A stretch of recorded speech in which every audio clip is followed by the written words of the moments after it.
Эрмекте Айшага караганда 2 эсе көп акчасы бар. Эрмек 180 сомго галстук сатып алды. Ал эми Айша 72 сомго бантик сатып алгандан кийин аларда экөөндө тең бирдей акчасы калды.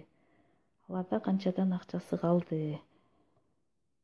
Демек макетин түзөбүз. Айшада кандайдыр бир акчанын бөлүгү жана Айшага караганда 2 эсе көп. Айшага караганда 2 эсе көп акчасы бар.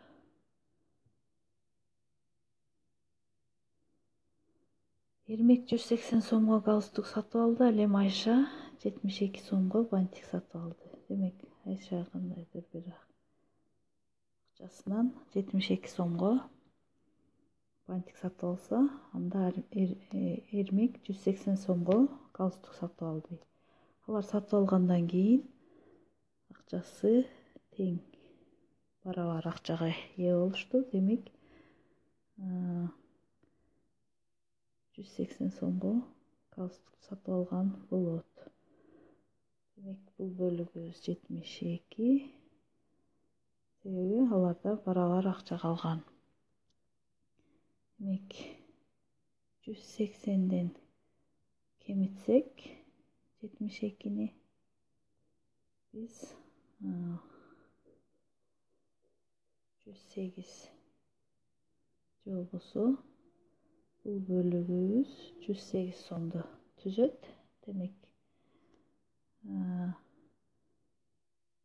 мындан Айшада 108 сом болгон. Демек, себеби бул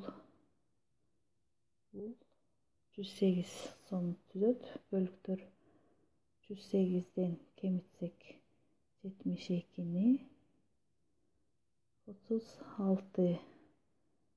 Демек, мындан көрүп тургандай Айшада 36 сом калды.